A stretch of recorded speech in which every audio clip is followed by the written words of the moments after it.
जविया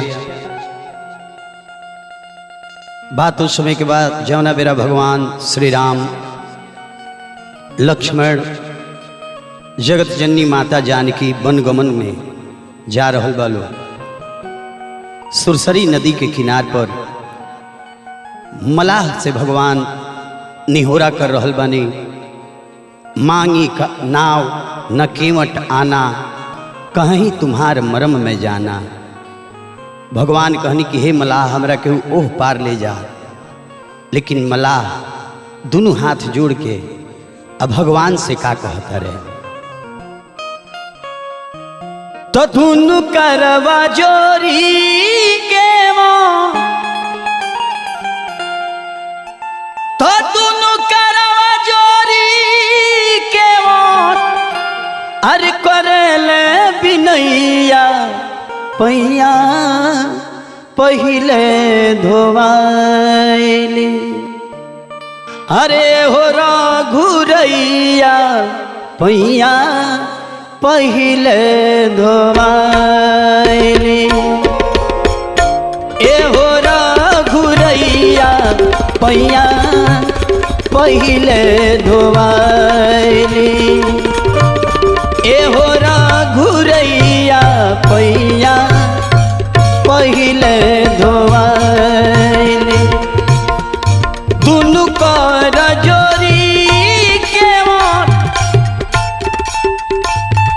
दुनु कर जोरी के करले बिनैया पैया पहिले धोवाइली, ए हो रघुरैया पैया पहिले धोवाइली, ए हो रघुरैया पैया पहिले धोवाइली।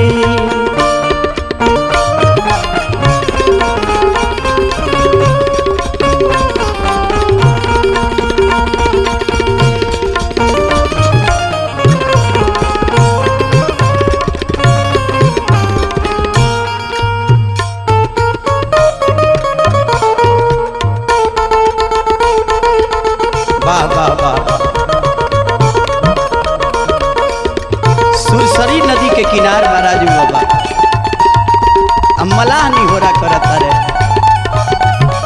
कि हे भगवान पहले चरण धोवा ले। भाव का बा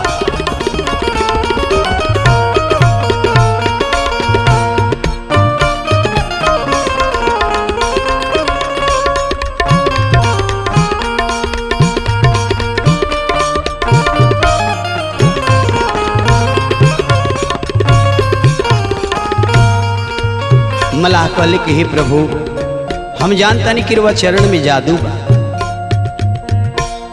चरण के धूरी डारी पत्थर से बनवनी नारी, चरण के धूरी चरण के धूरी चरण के धूरी डारी पत्थर से बनवनी नारी, पानी पी के कोमल हमार पानी पी के कोमल हमार भइल बिया नैया पैया पहिले धोवाइली, ए हो रघुरैया पैया पहिले धोवाइली।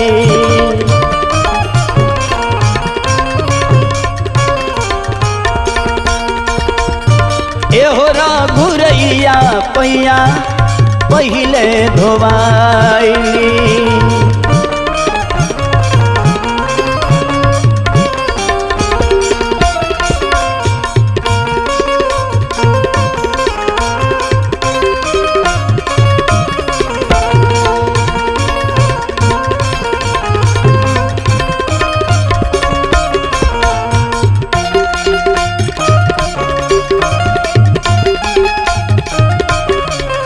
हरि बोलो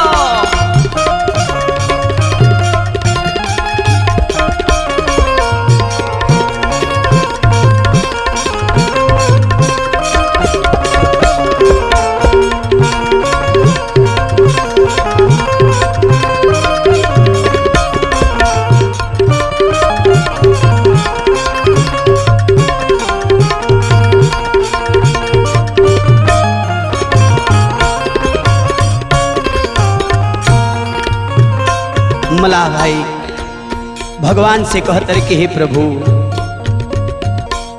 नाव जदि नारी होई बाल बच्चा भूखे सोई। नाव जदि नारी, नाव जदि नारी, नाव जदि नारी होई बाल बच्चा भूखे सोई। जीविका के दोसर कौनो, जीविका के दोसर कौनो नहीं खेव पैया पैया पहिले धोवाइली। एहो रघुरैया पैया पहिले धोवाइली।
मलाह कल के हे प्रभु, राउर आदेश हो जाई तब ही जैती, घर से कठौता लेके अती। कहब तो कठौता घर से लेके आइब अभी सर से। कहब तो कठौता, कहब तो कठौता, कहब तो कठौता घर से अभी लेके आइब सर से। हे प्रभु, चरण धोवत में कौन, चरण धोवत में कौन हो जाई टरैया पैया पहिले धोवाइली। एहो रघुरैया पैया पहिले धोवाइली।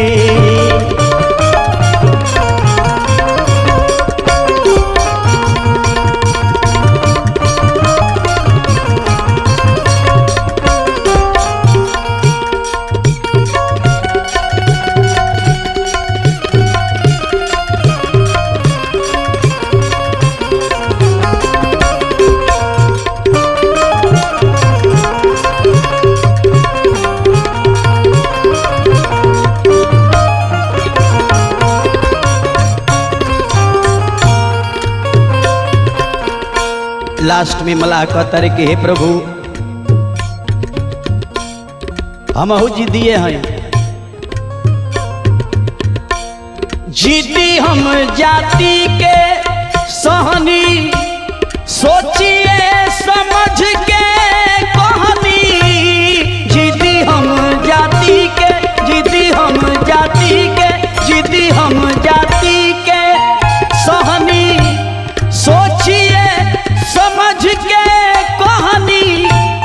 कहे राजू दिलीप तनिको, कहे राजू दिलीप तनिको लागी ना समैया पैया पहिले धोवाइली।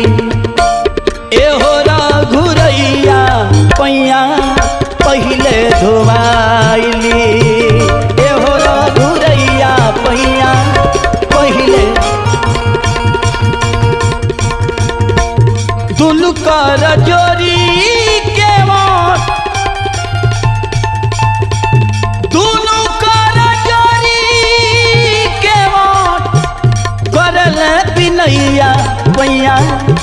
पहले धोवैली एहो राघुरैया पैया